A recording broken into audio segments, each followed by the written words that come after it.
Beck and Jade in a lot of ways was a really early introduction for me into how dysfunctional a couple could be. It really did seem like they absolutely hated each other, and it wasn't just as simple as they fought sometimes and didn't get along. There was an obvious dysfunction in their dynamic that pulled them together and also made it very difficult for them to recognize the ways in which they were bad for each other.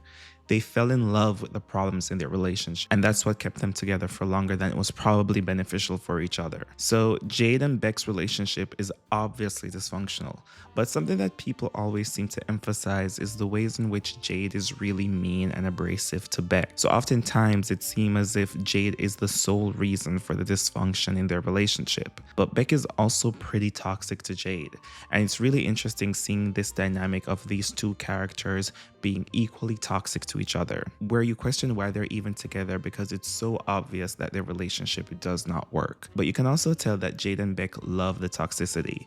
They love the fact that their relationship is dysfunctional. They love the fact that they're constantly creating conflict for each other, and so that's why they stay together. But I want to break down the way in which they're both equally injurious to each other, and the way in which they both play a part in creating the dysfunction in their dynamic. So let's start with the obvious one, which is how Jade is toxic to Beck.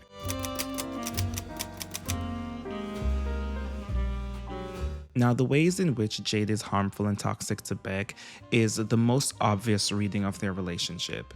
Jade is the more abrasive, aggressive, boisterous one of the two. She's rude, impatient, and at times violent, so it's very easy to think of Jade as the only problematic one in the relationship, because she isn't just mean and rude to Beck, she's mean and rude to everyone. Hey! Do you follow me on the Slack? Follow me!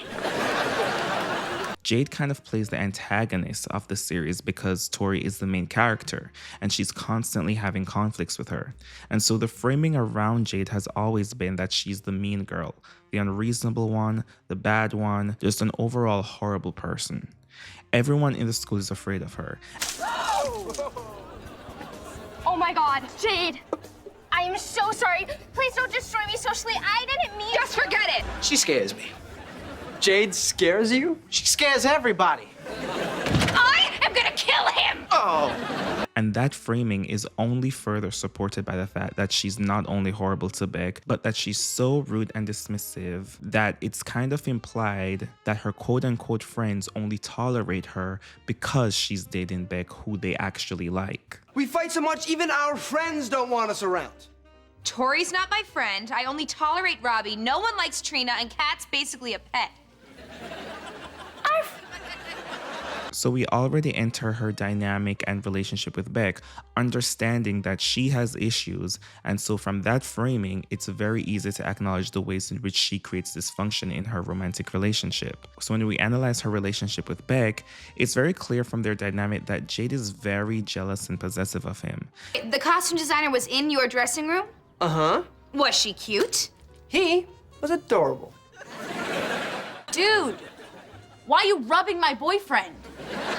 Oh, I spilled coffee on. Get away from him.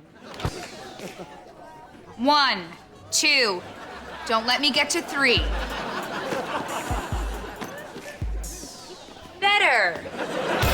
And that oftentimes contributes to the conflict that they have within their relationship. It is often framed as Jade getting unreasonably jealous and Beck having to kind of calm her down. I spilled coffee on. Get away from him. Relax. Their dynamic is pretty much Jade having bad behavior and Beck either having to apologize on her behalf. I'm bored now.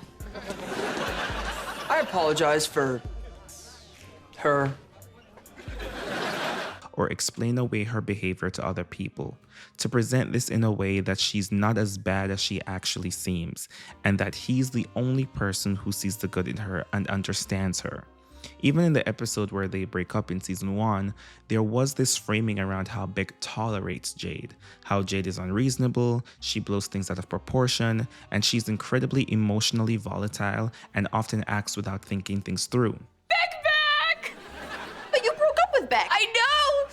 Just like when I was 7 and I threw away my potato patch pal, but then I realized I wanted it back. But it was too late because my mother already gave it away to some greedy orphans. And Beck has to kind of come in and be the reasonable one, talk her down the ledge, and be the level-headed one in the relationship. And so when they broke up, it was always framed as Jade got unreasonably jealous of Beck having a relationship with another girl. Let me see if I understand you. Let's see if you do. Because you and I date, I can't be friends with other girls. You can be friends with ugly girls, but not girls who are gorgeous socialites who text message you 100 times a day. Lash out at him out of anger and broke up with him because she's completely unreasonable. You're being ridiculous! What do you care? I'm not your girlfriend anymore. She immediately regretted the decision and was desperately trying to win him back. But in the process of winning him back, the show presents the realization that it doesn't make sense why they're together in the first place.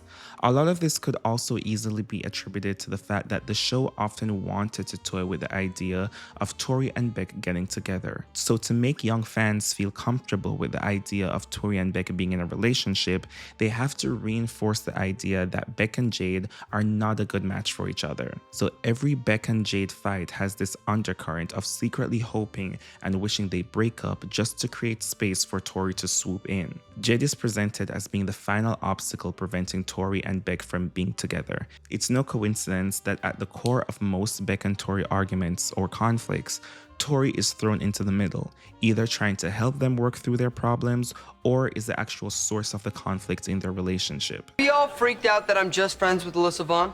Who cares what she thinks? Honestly, I wouldn't love it. I care what she thinks. So Jade has to be the bad guy in the scenario.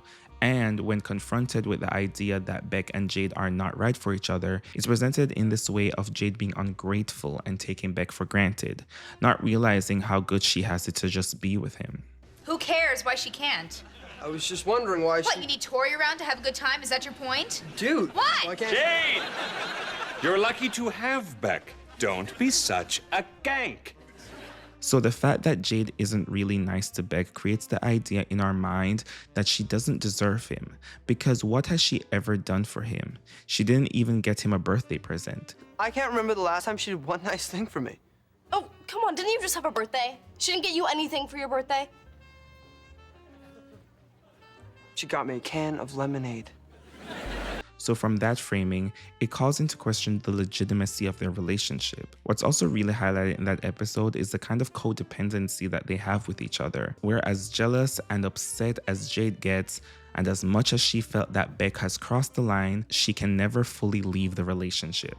She loves the dysfunction. She doesn't want to end her relationship with Beck, no matter how much he bothers her and upsets her with his behavior. In a way, she has also internalized the messaging of the show. She doesn't feel like she deserves Beck, so she is overly protective of him and constantly scared that she might lose him. And it's also presented as Beck feeling the same way, where he doesn't think Jade appreciates him. But despite the fact that he thinks that Jade gets too angry and she's unreasonable, and she was even partially responsible for the mauling of his father, he still wants to be with her, in spite of all of her mess and proclivities. The other ways that we see how Jade has been injurious to Beck is not only through her blind jealousy and how she wants to be controlling of him and his relationship with other girls, but also her irrationality. Like the ways in which Jade blows up on Beck for seemingly no reason.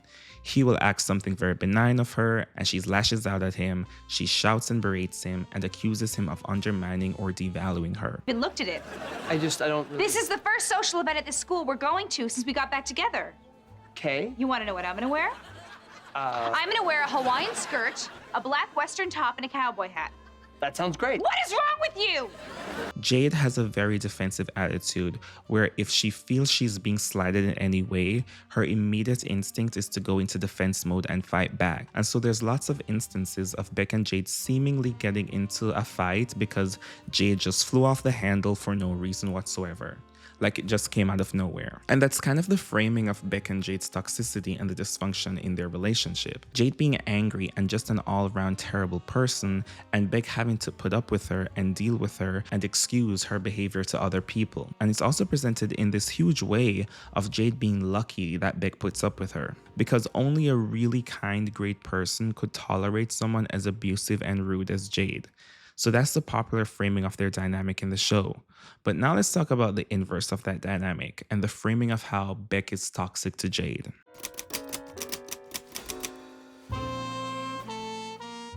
So, this underexplored dynamic is the hidden gem of Beck and Jade's relationship. Oftentimes, it's a lot easier to recognize the ways in which Jade creates dysfunction in the relationship, but it's more difficult and subtle to pick up on the ways Beck contributes to dysfunction in their dynamic.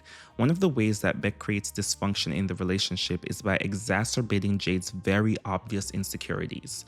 Beck will acknowledge that Jade is a very jealous person, and instead of trying to reassure her in any way, he often punishes her for getting jealous in the first place, like when they broke up for the first time. Jade was very uncomfortable with him texting another girl all the time. We're not done talking about this. I am. Well, I'm not. Listen, Alyssa Vaughn is just a friend. Yeah, a friend who's already sent you 6 text messages today. 7.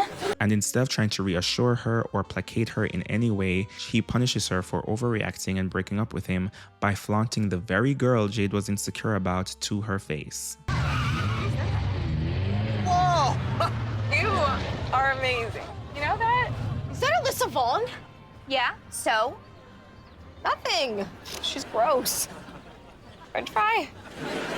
Beck is really good at rubbing salt in the wound in a very passive-aggressive way. Similarly, Jade will oftentimes explain to Beck that she takes issue with the fact that he doesn't try hard to rebuff other girls' advances, even though he knows she's a very jealous person. Yeah, well, I'd like a boyfriend who other girls don't stare at all the time.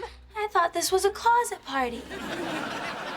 How is it my fault girls stare at me? Oh, you could look worse if you wanted to. And we see time and time again where when given the opportunity to create boundaries and rebuff a girl's advances, he either pretends he has no idea what's going on, as if the flirting and inappropriate behavior is happening outside of his control.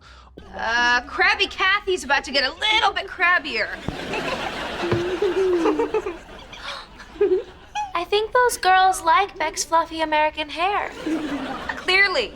Or he'll lightly rebuff their advances without firmly letting them know he has a girlfriend. Your story. Hi. Miss? What? He has a girlfriend. I don't see her. For example, in one episode, Jay got really jealous when she found out that Beck was dog sitting for a cheerleader. She was ready to confront Beck and the cheerleader. But instead of trying to calm her down, Beck wants to punish Jade for being insecure and jealous in the first place. Jade, this is my next door neighbor, Allie. Allie, this is my girlfriend, Jade. Nice to meet you. Hello, Allie. Thanks for taking care of Sparkles. Anytime, kiddo.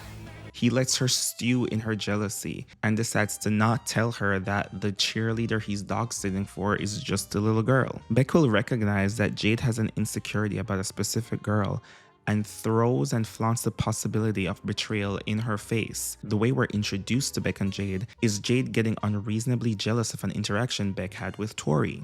And throughout the entire show, there is this push-pull between Beck and Tori where Beck, despite having a girlfriend, will have inappropriate behavior with Tori. Like he'll kiss her knowing that she's trying to make Jade jealous and will assist her in trying to make Jade jealous. It'll make you feel better. Jumping jacks? Kiss me. Little weird. Let's do it.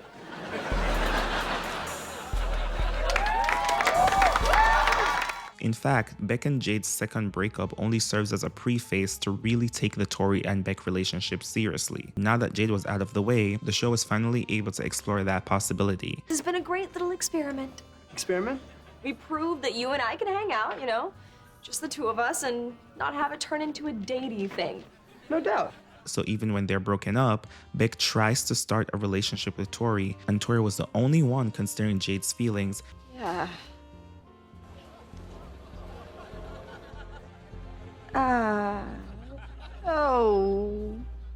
You. And has to be the one to tell Beck it's not a good idea and that it would be very hurtful to Jade. Then why can't we kiss? Cause of Jade. Jade and I broke up. Yeah, but kissing your friend's ex-boyfriend? Wait. When are you and Jade friends? But Beck doesn't care about hurting Jade. He's fine causing her discomfort and even tries to convince Tori to also not care about Jade's feelings. He has no issue making her jealous and throwing salt in the wound. Last week, she took your hamburger, she just rubbed it against her bare foot. What? I ate feet meat? Yet, despite all of that, in the midst of their breakup, Beck acknowledges that he loves the dysfunction in their relationship and misses Jade. He would first make it seem as if Jade is too much. After all, the second time they broke up was because Beck was tired of constantly fighting with her. Okay? Look, I'll always love Jade as a friend, but as a girlfriend, she'd always freak out over every little thing. But when the opportunity to be with a girl who's really nice and treats him well and makes everything easy for him, the reason he doesn't like her is because there's no dysfunction. Ungrateful to your friend who tried to fix you up with a cute girl? No, I just think I like dating a girl who, fights back. And it's presented in this way of Jade challenging Beck in a way that no other girl apparently does. So he wants her back. I mean, a girl who's got strong opinions, and a big mouth. Why? Because it's not easy. Easy's boring. So even though he has no interest in addressing the issue that caused him to break up in the first place, Beck seemingly just goes back to tolerating Jade, and Jade goes back to being overly possessive of Beck. No one learns anything and no one grows. It's also worth pointing out that they only felt comfortable reuniting Beck and Jade once they had finally put the Tori-Beck relationship to bed. Once it was clear that wasn't moving forward, it was okay for everything to go back to the status quo. So that's it. Those are my thoughts on the dysfunctional Beck and Jade relationship. Let me know what your thoughts are down below. Be sure to like, comment, and subscribe. I'll see you guys in the next one.